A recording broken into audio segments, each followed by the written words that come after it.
sobre un Dios incomparable, pues nos va a compartir una porción de este libro del capítulo 17.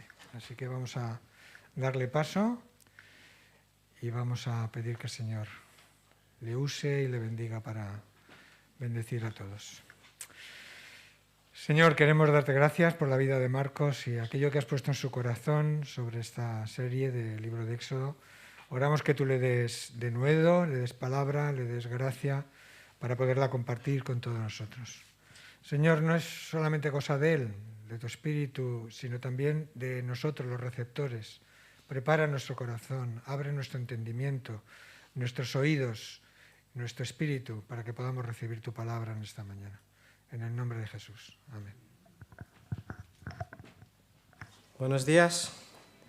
Seguimos en nuestra serie Incomparable para descubrir hoy otro de los aspectos incomparables del Dios al que seguimos. Y os invito a abrir vuestras Biblias y a tenerlas preparadas para la lectura en Éxodo capítulo 17, versículos 1 al 7.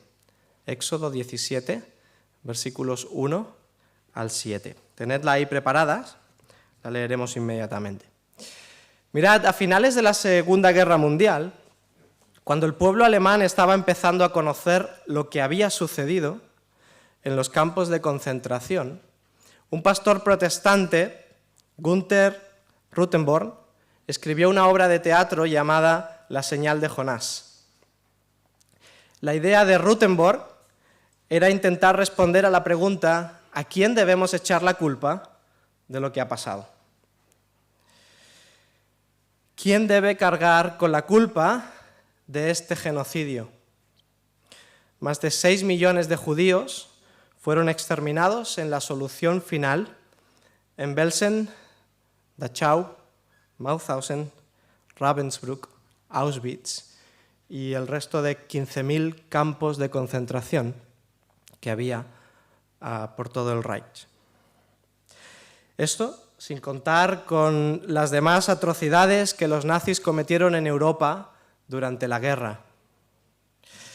Y aunque los alemanes se sentían muy consternados por lo que iban descubriendo y las historias que estaban saliendo a la luz pública, a título personal, nadie se sentía culpable. En la obra de Rutenborn, los actores dialogan con el público sobre esta cuestión de la culpabilidad. Y todos defendían su inocencia culpando a los demás, especialmente cuanto más arriba subían en responsabilidades. En la obra de Rutenborn, en esta obra de teatro, uno de los personajes es una ama de casa.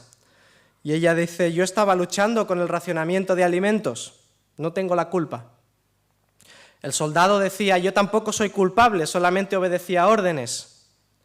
El comandante decía: yo solo sigo las directrices del partido. Y el partido se excusaba en los posicionamientos de sus líderes. Pero a medida que van subiendo en el escalafón de autoridad, finalmente un hombre se pone en pie y declara que la culpa en realidad se encuentra más allá del ejército, más allá del partido, incluso más allá del mismo Hitler. Dios es el culpable, declara.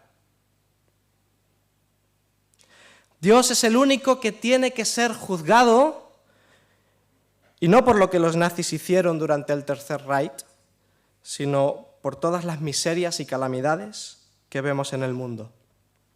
Muy interesante la obra de teatro de Rutenborn. Refleja una realidad, y es que el ser humano pretende vivir de espaldas a Dios, ajeno a Dios, sin contar con Dios en su vida, sin tenerla en cuenta.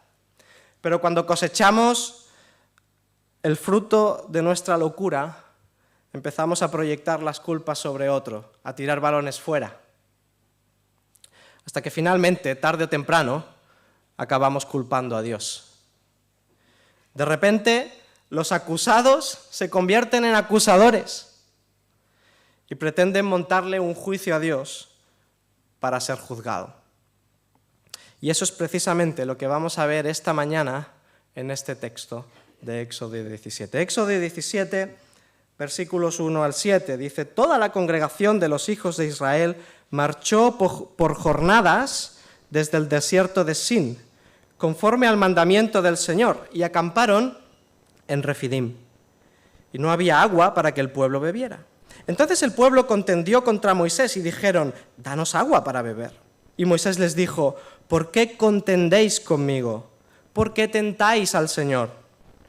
Pero el pueblo tuvo sed allí, y murmuró el pueblo contra Moisés: ¿por qué nos has hecho subir de Egipto para matarnos de sed a nosotros, a nuestros hijos y a nuestros ganados? Y clamó Moisés al Señor diciendo: ¿qué haré con este pueblo? Un poco más y me apedrearán. Y el Señor dijo a Moisés: pasa delante del pueblo y toma contigo a algunos de los ancianos de Israel, y toma en tu mano la vara con la que golpeaste el Nilo, y ve. Y aquí yo estaré allí delante de ti sobre la peña de Horeb, y golpearás la peña y saldrá agua de ella para que beba el pueblo. Y así lo hizo Moisés en presencia de los ancianos de Israel, y puso a aquel lugar el nombre de Masá y Meriba, por la contienda de los hijos de Israel, y porque tentaron al Señor diciendo: ¿está el Señor entre nosotros? Esta historia empieza en un momento de crisis. Hace apenas 2 meses que han sido liberados de Egipto, que han cruzado el Mar Rojo de una manera milagrosa. Pero en vez de llevarlos por el camino más directo a Canaán, bordeando toda la franja costera del Nilo, Dios, no Moisés, y esto se nos explicaba en sermones anteriores, Dios decide llevarlos al desierto. Llevarlos por la ruta más difícil. Dice que marchó el pueblo por jornadas desde el desierto de Sin, conforme al mandamiento del Señor. La instrucción viene de parte del Señor. Más adelante, Dios le revela al pueblo cuál era la razón de esa decisión. En Deuteronomio capítulo 8, versículo 2, Moisés escribe: y te acordarás de todo el camino por donde el Señor tu Dios te ha traído por el desierto durante esos 40 años, para humillarte, para probarte, a fin de saber lo que había en tu corazón, si guardarías o no sus mandamientos. Y es que es en medio de las situaciones críticas, es en medio de las situaciones difíciles de la vida donde se revela la verdadera condición del ser humano. Hay muchas personas que creen que creen. Hay muchas personas que creen hasta que tienen que enfrentar situaciones que parece que no tienen ni pies ni cabeza. Nosotros decimos creer en Dios y en su sabiduría, pero realmente estamos anclados en nuestra propia sabiduría. Porque si en nuestro entendimiento la cosa tiene lógica, nos encaja, entonces confío en el Señor. Pero si lo que Dios está haciendo no tiene sentido frente a mi lógica, entonces cuestiono a Dios. Vamos a Marcos capítulo 4, versículos 16 y 17.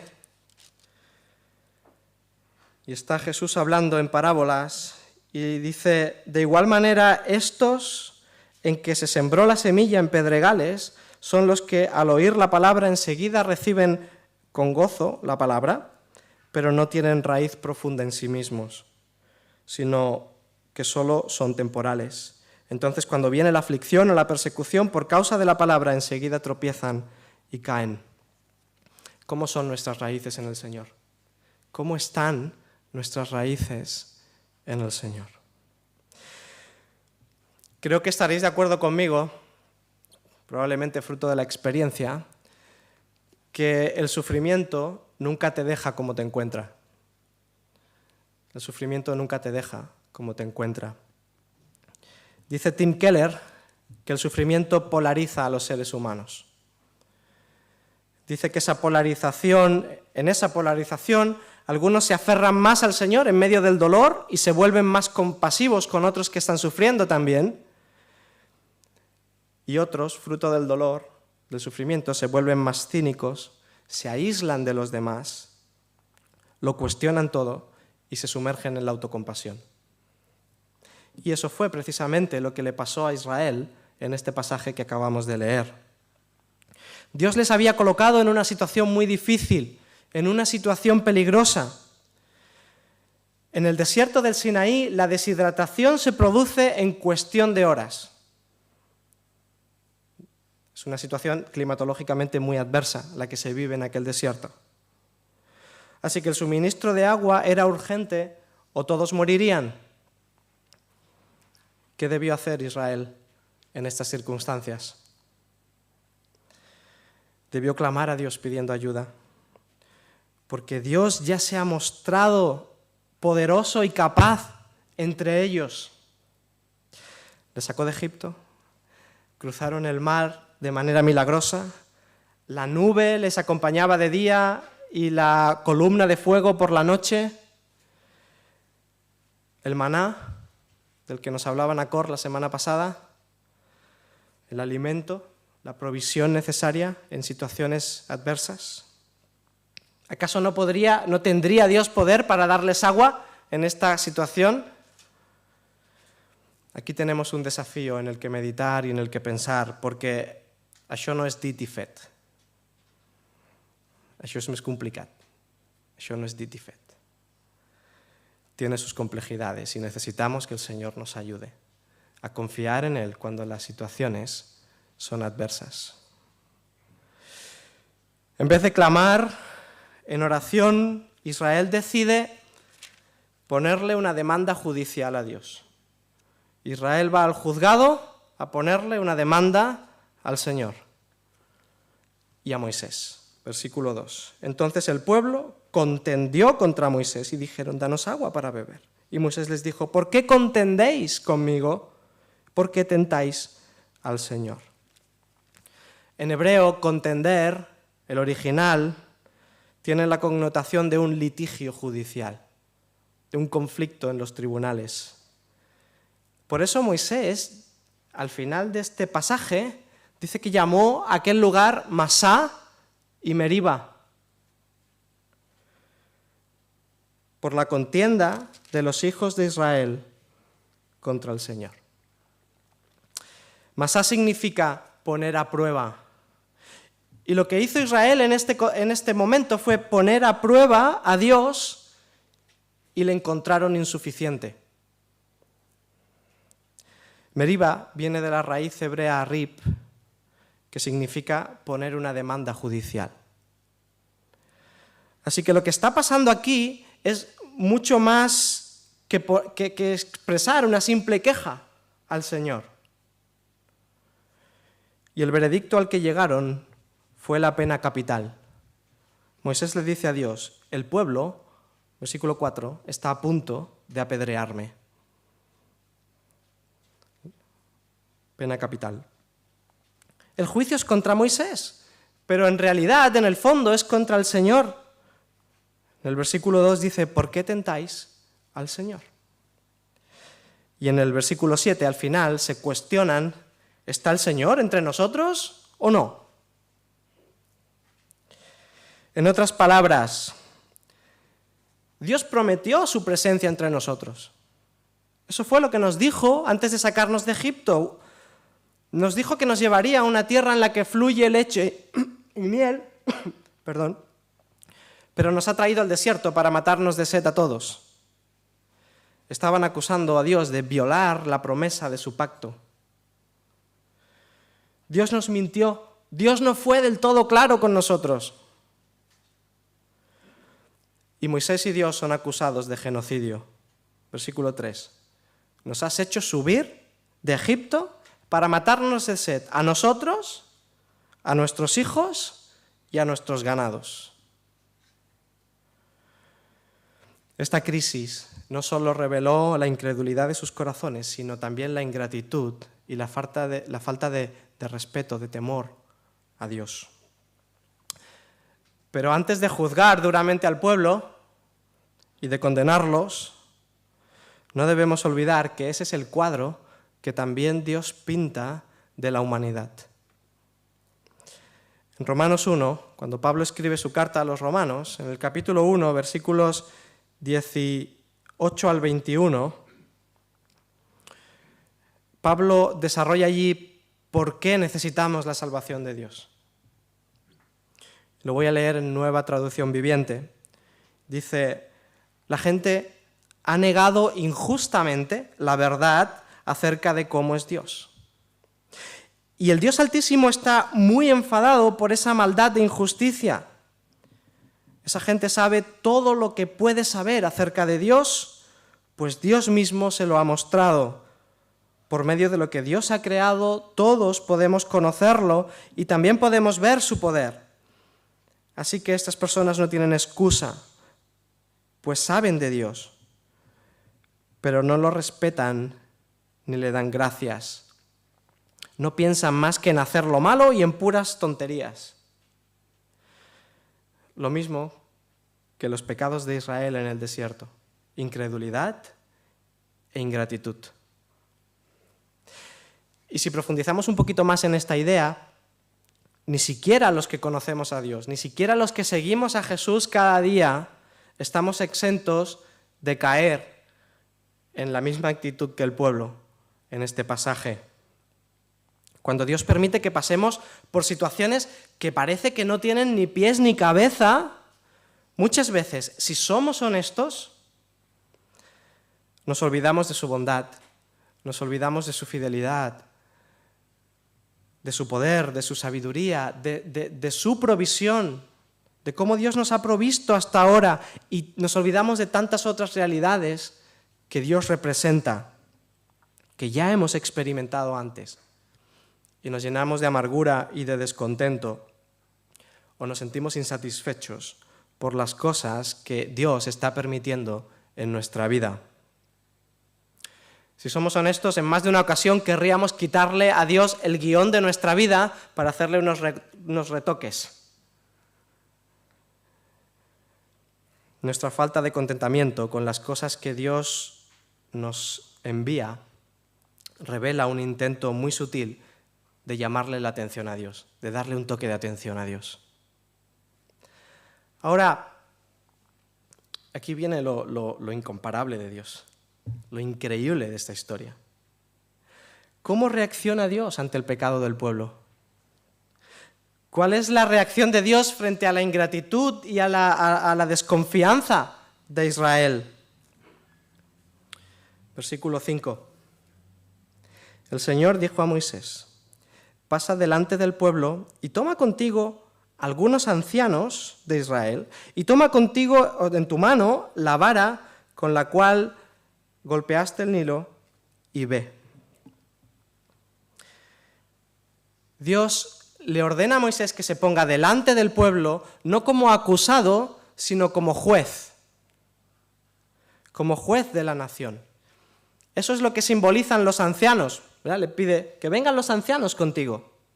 Eso es lo que representan los ancianos, una corte de jueces y de testigos de Israel. Si vamos a Deuteronomio capítulo 19, versículo 17, leemos: los dos litigantes se presentarán delante del Señor, delante de los sacerdotes y de los jueces que haya en esos días. Y la vara es un símbolo de autoridad, pero también es un símbolo de juicio. Fue un símbolo de juicio contra Egipto a través de las plagas. Fue un símbolo de juicio contra Egipto cuando Moisés levantó la vara al cruzar el Mar Rojo. Será un símbolo de juicio en los versículos siguientes, contra Amalek, cuando Moisés la levanta y el pueblo, mientras está levantada la vara, gana la batalla. Pero también más allá del Éxodo. Salmo 2, 8 al 10. Dice: pídeme y te daré las naciones como herencia tuya y como posesión tuya los confines de la tierra. Y tú los quebrantarás con vara de hierro, los desmenuzarás como vaso de alfarero. Ahora pues, oh reyes, mostrad discernimiento, recibid la amonestación, oh jueces de la tierra. Hay otras referencias en los profetas sobre esta idea de la vara como un símbolo de juicio también. Así que estamos ante un juicio en toda regla. Los ancianos, los testigos, la vara, todas las formalidades que se requieren para un juicio. Lo que Dios le está pidiendo a Moisés aquí es que actúe como juez de la nación, que emita un veredicto y que ejecute la sentencia. Alguien está a punto de ser condenado, alguien está a punto de ser castigado, pero, ¡sorpresa!, el Dios incomparable. En ese momento ocurre lo impensable. Versículo 6. Dice Dios: he aquí, yo estaré delante de ti sobre la peña de Horeb, y golpearás la peña, y saldrá de ella agua para que beba todo el pueblo. Y así lo hizo en presencia de los ancianos. Esta expresión de yo estaré delante de ti se usa frecuentemente para indicar la actitud de un siervo cuando se coloca delante de su amo para recibir órdenes, instrucciones, aprobación o desaprobación. ¿Recordáis cuando Esther comparece ante el rey y el rey le extiende el cetro?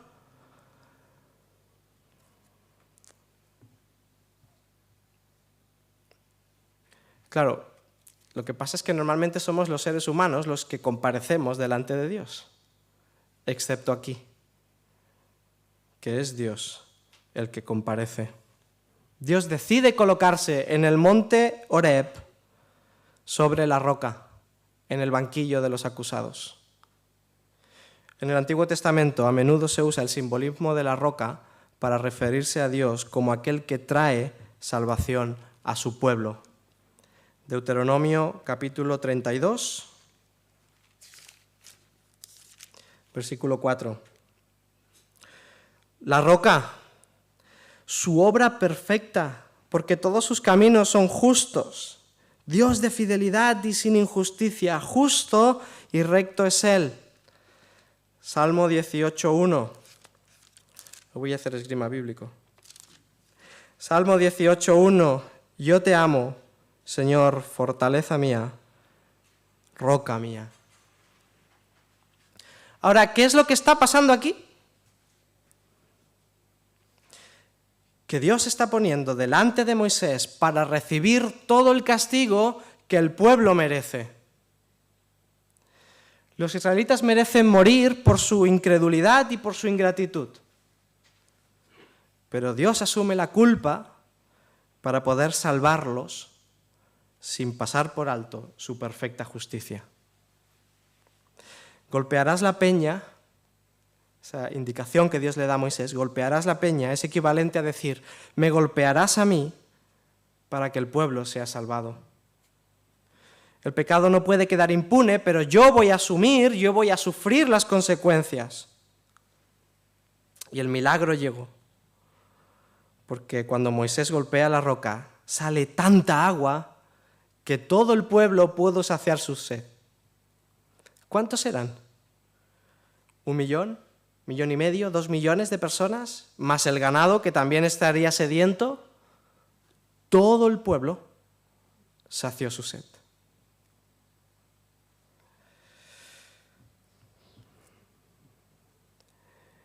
Dice el Salmo 78:20.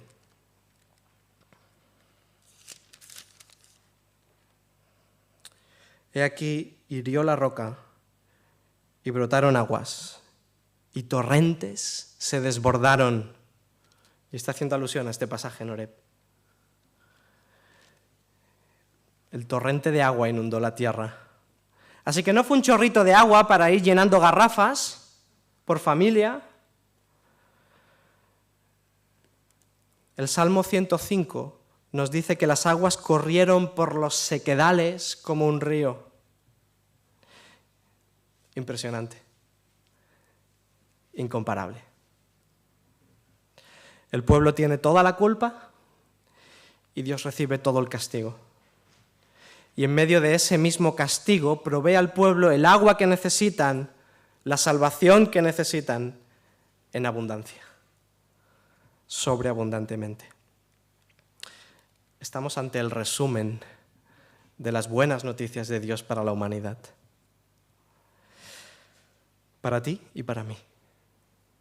Estamos ante el Dios que nos quiere dar todo lo que no merecemos, recibiendo sobre sí mismo lo que sí merecemos nosotros, y lo hace en la persona de Jesús. Porque este episodio de Éxodo 17 es un preámbulo de otro día difícil en otro monte, en otra roca, esta vez en el Calvario, donde Jesús recibió todo el peso de la justicia de Dios que tus pecados y mis pecados merecían, porque dimos la espalda a Dios, porque nosotros, para que nosotros pudiéramos ser librados y saciados con el agua de la salvación en nuestra necesidad. Y lo recoge Pablo cuando le escribe a los Corintios su primera carta, primera a los Corintios 10, 1 al 4.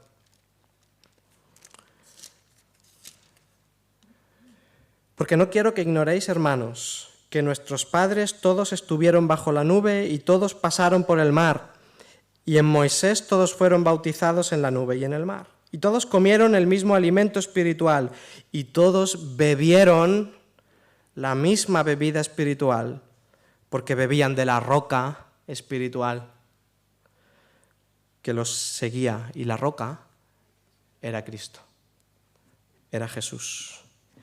Y no es casualidad que Juan nos describa que cuando atravesaron el cuerpo de Jesús en la cruz con una lanza, de Jesús salió agua y sangre.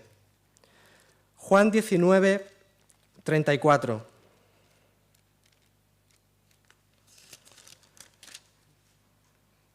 Dice: pero uno de los soldados le traspasó el costado con una lanza y al momento salió sangre y agua. Y cuando Jesús dialoga con la mujer samaritana en el pozo, en Juan 4, le dice: cualquiera que bebiere de esta agua, de este pozo al que tú has venido a sacar agua, volverá a tener sed. Pero el que bebiere del agua que yo le daré no tendrá sed jamás, sino que el agua que yo le daré será en él una fuente de agua que salte para vida eterna.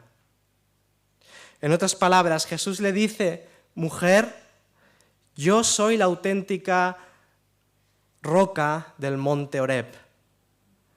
Y cuando sea golpeado en la cruz con la vara de la justicia de Dios, de mí saldrá un torrente de agua viva que saciará completamente la sed de todo aquel que venga y que beba mediante la fe en mí, de creer quién soy yo, Jesús, qué he hecho por ti, y de poner su confianza en mí el resto de su vida.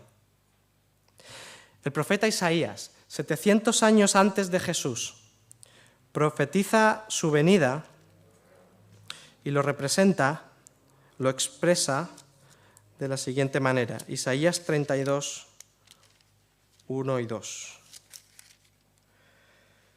Dice: un rey reinará con justicia y príncipes gobernarán con rectitud.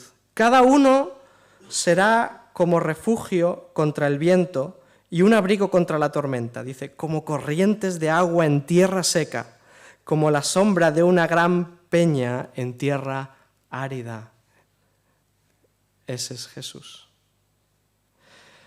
¿Está Dios entre nosotros o no? Nacor lo expresaba de manera excelente la semana pasada cuando decía: Dios no solo es un Dios que da, principalmente es un Dios que se da a sí mismo para satisfacer nuestra sed. nuestras necesidades más profundas. En la obra de teatro de Rothenborn, Dios es llevado a juicio y Dios es condenado, declarado culpable. Así que los actores empiezan a dialogar sobre el castigo que merece. Y finalmente llegan a la conclusión de que ha de ser condenado a convertirse en ser humano y un ser errante en la tierra, privado de sus derechos, sin hogar, hambriento y sediento, y al final debe morir de tal forma que sea avergonzado y ridiculizado. Eso es precisamente lo que Jesús hizo por ti y por mí, para reconciliarnos con Dios, pagando Él mismo la condena que nuestros pecados merecían, poniéndose en nuestro lugar para que nosotros pudiéramos ser librados y saciados de nuestras necesidades más profundas. Quizás he compartido esta experiencia, esta ilustración con vosotros. Es de mi gremio, ¿no? de los que somos del mundo del derecho. Pero es como si Dios está en el tribunal y tú en el banquillo de los acusados. Se exponen las pruebas, eres declarado culpable. Se dicta sentencia, pena de muerte. Y en ese mismo momento Dios se quita la toga de juez, se baja al banquillo de los acusados, se pone en tu lugar y te dice: yo pago, yo cumplo con la pena. Puedes irte, eres libre. ¿Qué aprendemos de esta historia? Los cristianos no debemos interpretar el amor de Dios a la luz de nuestras circunstancias, porque las apariencias engañan. Les pasó a los israelitas aquí, en este pasaje del desierto, y terminaron murmurando y desagradecidos contra el Señor. Hay un salmo que es muy curioso, el 95, porque empieza con un llamado espectacular a la adoración y termina con una advertencia solemne a la luz del pasaje de Éxodo 17 que estamos considerando. Mirad, la primera parte, Salmo 95. Venid, cantemos con gozo al Señor, aclamemos con júbilo a la roca de nuestra salvación. Vengamos ante su presencia con acción de gracias, aclamémosle con salmos. Porque Dios es grande, es el Señor, y es el Rey grande entre los dioses, sobre todos los dioses, en cuya mano están las profundidades de la tierra, suyas también las cumbres de los montes, suyo el mar, porque Él lo hizo, y sus manos formaron la tierra firme. Venid, adoremos, postrémonos, doblemos la rodilla ante el Señor nuestro Hacedor, porque Él es nuestro Dios, y nosotros, ovejas de su prado en su mano. Segunda parte, cambio de tono. Si oís su voz, no endurezcáis vuestro corazón como en Meriba, como en el día de Masá en el desierto. Nuestro pasaje de Éxodo 17. ¿Cómo conectamos la primera parte del Salmo con la segunda? Los que seguimos a Jesús, ante las dificultades o las crisis que tenemos, que se nos presentan por delante, tenemos dos opciones. O seguimos adorando con gozo, respetando, con respeto, con reverencia, con gratitud, con la confianza firme y anclada en el Señor, a pesar de no entender, pero recordando quién es Dios y todas las bendiciones que Él nos da sin merecerlas, únicamente por gracia, porque le da la gana, porque nos ama.